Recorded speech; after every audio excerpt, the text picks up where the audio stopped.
The Challenger report is out, and it is a pretty dismal one. It was not the jobs report on Bloomberg News and everywhere else that Donald Trump had been hoping for.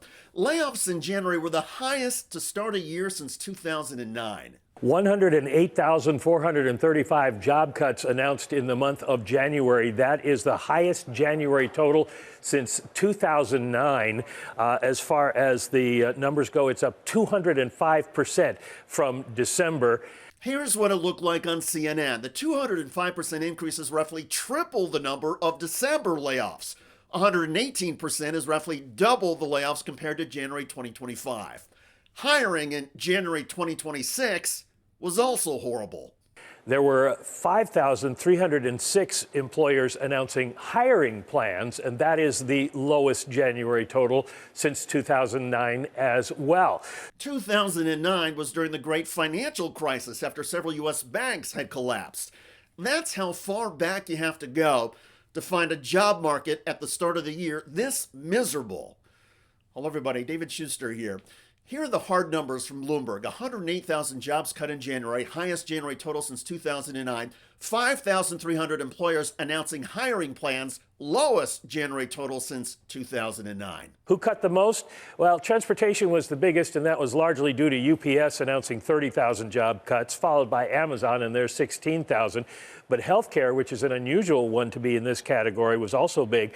Analysts say the healthcare job cuts are related to the Trump GOP bill last summer that cut Medicare and Medicaid spending, causing many hospitals and medical centers to close. Across several industries, it's the same story.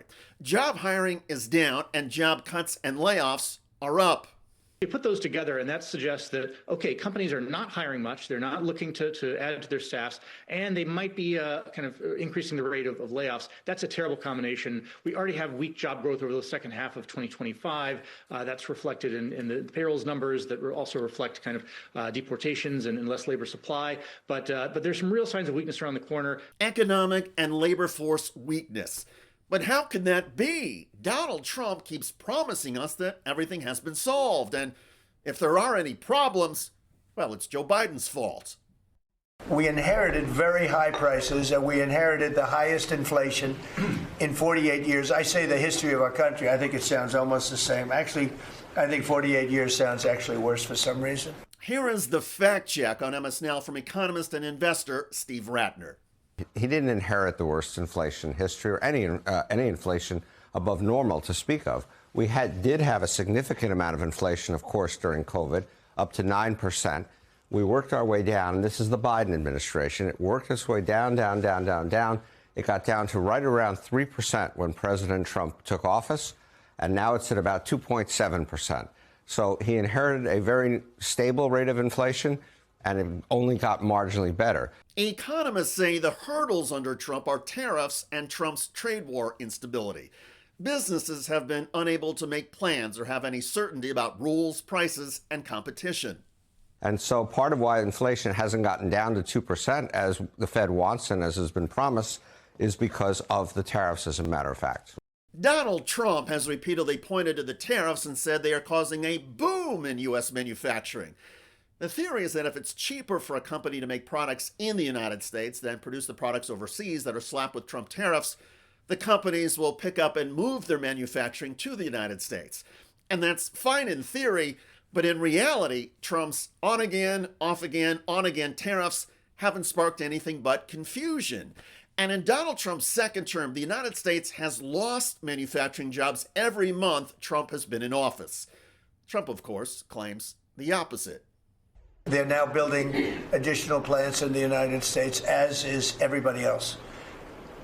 You have AI building, but the car companies, I love the car companies, and you have them, they're all coming back.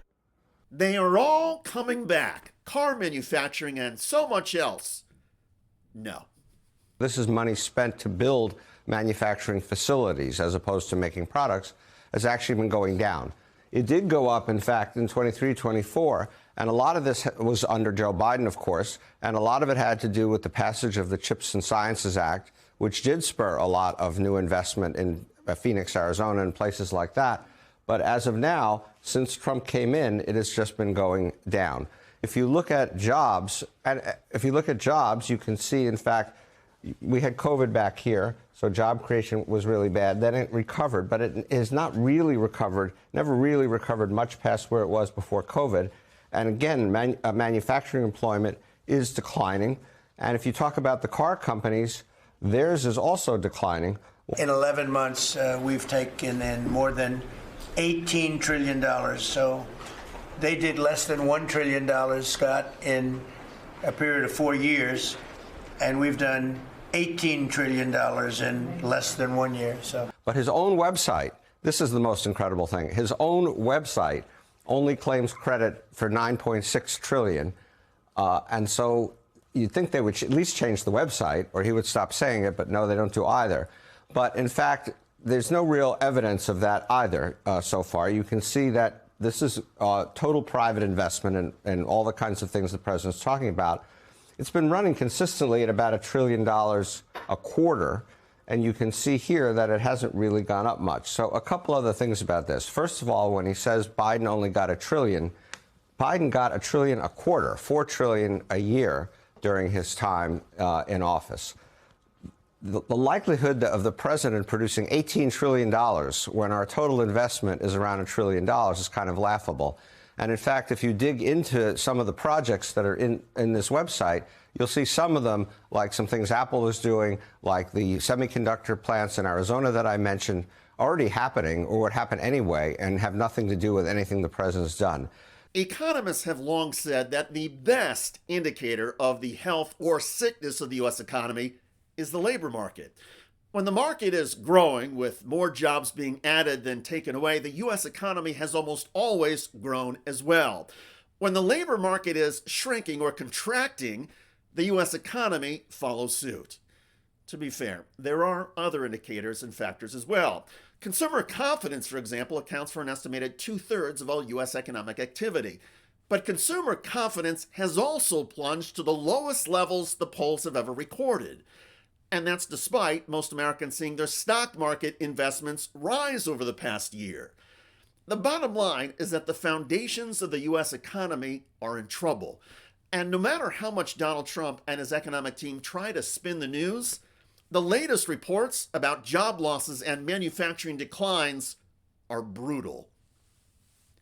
By the way, Donald Trump is panicking over the latest revelations in the Epstein files, and Democrats are on the attack. In those files, there's highly disturbing allegations of Donald Trump raping children, of Donald Trump threatening to kill children. Check out that video at the link below. It generated a lot of comments on YouTube. One of the most popular is from Vivian, who wrote, "No wonder he didn't want these files released. Shocking and disgusting." Indeed. I look forward to reading your comments about Donald Trump tanking the U.S. job market, the latest indicator that the U.S. economy is getting worse. I'm David Shuster. Thanks for joining us.